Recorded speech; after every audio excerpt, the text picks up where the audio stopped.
Hello guys, welcome to Football Manager 14, Becoming Legend, the series where I try and become the best manager in the world. At the moment I'm at St Johnstone and it's going well. We are looking pretty competitive. There's only 2 games left of the season. Let's have a look at it. Let's have a look at the league quickly. We're sitting pretty in third with 2 games to go. Let me show you how the 5 games we've just done have been. Last time you tuned in, we won the League Cup final, and that really has given us the momentum to kick on. First of all, we played Aberdeen at home, and this really was an absolutely great game. Tiki played absolutely outstanding, a 9.3 rating. And it's beginning to show, the team is beginning to show that we aren't dependent on Hodzic. We're really not a one-man team. We've got a great bunch of lads, all of them are performing well. And Hodzic is just the scorer, he's the one at the end of the line. But all the players along the formation, every player is performing very well, and I'm happy with my team at the moment. And as you can see, Tiki there with a little bit of footwork, gets a goal in the first minute and buries it in the bottom left-hand corner. A great finish, keeper couldn't get to that one. As you see, Greg Pascazio playing again. He's quickly becoming a very important player. He's playing pretty much every game now because he's growing so much. I just want to keep him growing, and he's playing so well. He's the highest rated defender in the team so far. 18 years old. It's very nice. Only just turned 19. As you can see, Tiki gets the second one, getting on the end of a cross to make it 2-0. And then Kikaletti comes in to score a free kick, a lovely free kick. And those 3 players I talked about in this game, Kikaletti is really developing, looks like a solid midfielder now, very creative. Greg Pascazio is the other one I wanted to show you, who's, yet again, looks absolutely outstanding. And the guy who scored 2 goals, got the 9.3 rating, Simon Tiki. He looks pretty tasty. He looks very good of a player. Some attributes are going down, some are going up. I want his finishing to be a bit better, but maybe his heading as well. I want him to be a bit more of a presence in the air, but he looks very good for someone I picked up for free.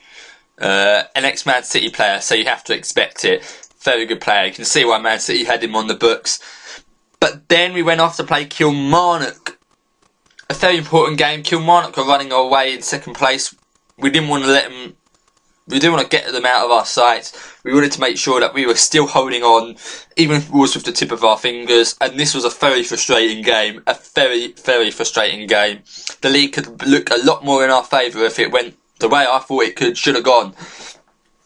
But the game started off with a Hodzic free kick, banged in, 2-0, 1-0. And we sat back after that. We just made sure we won the game. Well, that's what I wanted to, make sure we won the game. But in the last minute, McKeown, somehow that found its way into the back of the net. And it wasn't fair. We had a player sent off, in my opinion, when he shouldn't have been.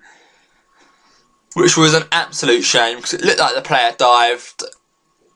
But what can you do? What can you do? And at this point, the Premiership divided into 2 halves, as it normally does. So I'll show you here quickly. As you can see, the top 6 becomes a league, and the bottom 6 becomes its own league. And we went back to Celtic, a team we haven't lost to all season, and that has carried on. We have not lost to Celtic, which really shows how good we are. We're not just a team fluking wins, having a lucky run of form. We actually deserve to be up there. And as you can see, Abdul Osman had a great game. He really does hold the defence together. He just sits in front of those centre-backs. He doesn't get drawn up into the field, and it's really solid. It means you can really, your 5 attacking players can really go up there and rely on Osman just to sit back. But as you can see, Van Dijk scored the first goal. And we attacked. We really went for him. And it almost looked like it was going to be 2-1 after we scored this goal. Ian Watt, the 15-year-old, starting again. Didn't really play too well, but I'm giving him the game time. And Hodzic's here, picked it up after sloppy defensive, poor communication, and buried it. An outstanding finish and a brilliant celebration to go with the finish. We then went on to Aberdeen. Again, second time we played them in 4 games. Maybe it was 5 games. No, 4 games. Kieran Westwood made his way back into the side. Joe McKee again having a great game. I've got to show you Joe McKee after this game. His attributes and just his match stats have been absolutely amazing. But we picked up the ball. Hodzic with a great tackle, stole the ball.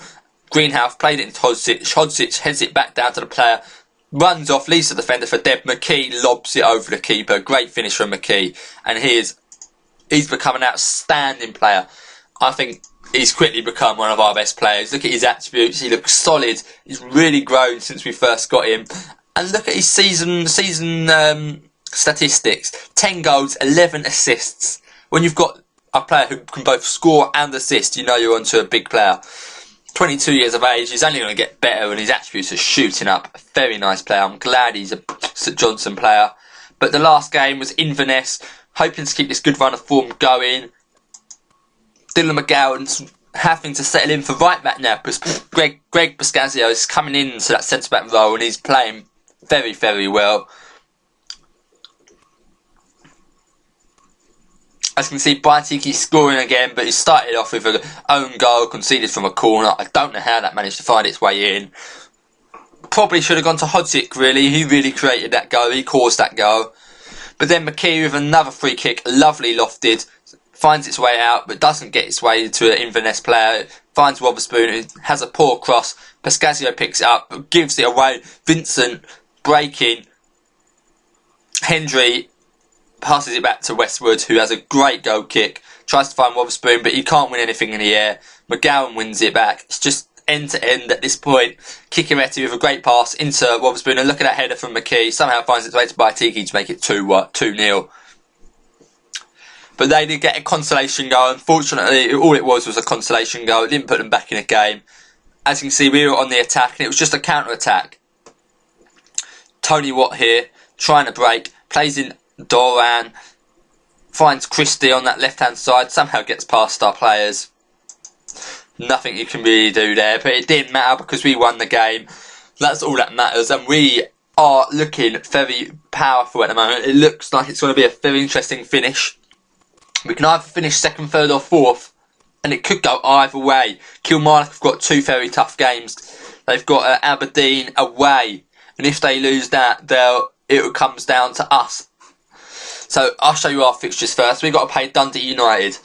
If we beat Dundee United, we're guaranteed third at least. If we lose, it really puts the pressure on. Dundee United will go in front of us, but Dundee United play Celtic, which is going to be a difficult game, but we play Kilmarnock.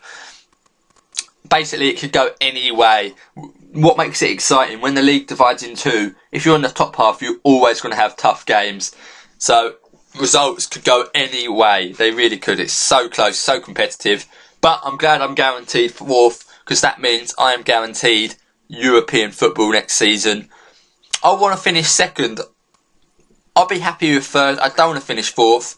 4th means I enter the Euro Cup a couple of qualifying stages earlier. I entered at the first qualifying round instead of the second. But maybe that's not a bad thing. I want to get into the Euro Cup because it's going to be great for the finances. It's going to be great for the reputation of the club. It's going to be great for my managerial reputation. I don't know. I don't know what to think. But it's looking good. It's looking good. The next 2 games are going to be crucial and they're going to be very, very exciting. Leave in the comments, guys, where you predict I will finish this season. Quickly show the Premier League, how that's looking, because it's very weird. Liverpool and Tottenham 1st and 2nd. Man City are catching up. Norwich are in 4th. They've got a solid team now. I have no idea why. Lewis Holtby's there. Is he there in real life? No, he's not. 2.9 million. Picking up Lewis Holtby for 2.9 million is a very good deal. They've got a solid team in this. A very, very solid team. And I think they've got a solid team in real life. They're underperforming, I think, under Chris Hughton at the moment. But that's something to discuss in the comments. I think they're underperforming. I'm not too sure, actually. Well, they're underrated for sure. They've definitely got a solid team. Tune in next episode, guys. It'll be the last episode of this season. I think I'm going to stay with St Johnstone, but we'll discuss that next episode. I'll see you later, guys. Bye.